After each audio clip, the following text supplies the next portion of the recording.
Okay, this isn't going to be easy. This is the Battle of Naseby in about 3 or 4 minutes. GCSE Warfare Through Time. We have a short revision clip.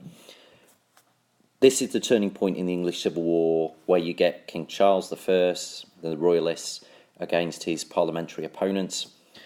And of course the background to this is in 1644 the New Model Army being formed by Fairfax and Cromwell of well-trained, disciplined recruits.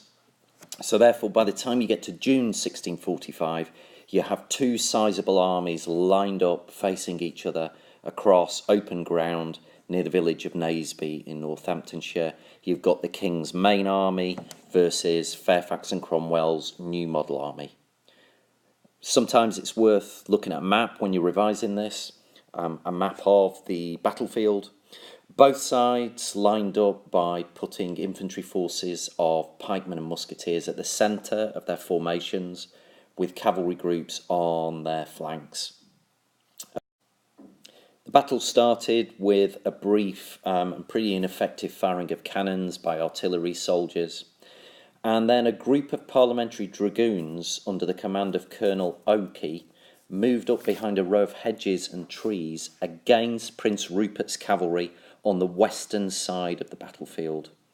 And from that position, they began to fire musket shot at the parliamentary forces, which prompted Rupert's cavalry to attack Parliament's cavalry on that western flank.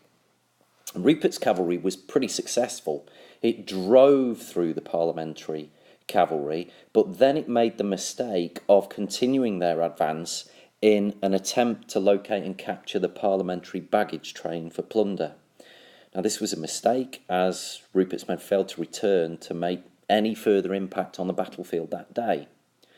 Meanwhile, you get the two infantry groups in the centre at Naseby. They move together.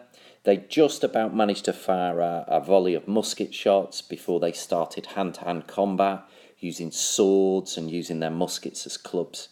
And there was some pretty bitter, brutal fighting, and it did appear that the Royalist infantry was beginning to come out on top and push the Roundhead forces back.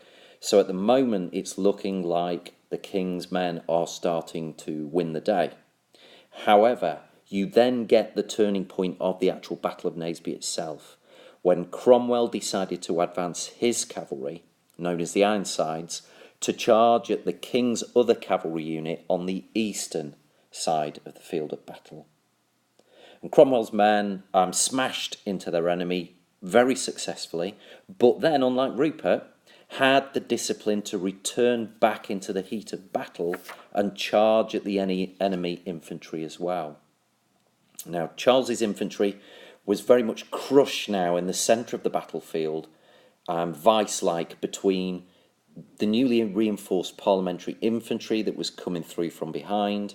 You've also got Cromwell's cavalry attacking now. You've got Oakey's dragoons, which are heading across the battlefield to help. And as a result of all this pressure, the Royalist infantry begins to collapse, and then were eventually chased from the battlefield by the parliamentary cavalry.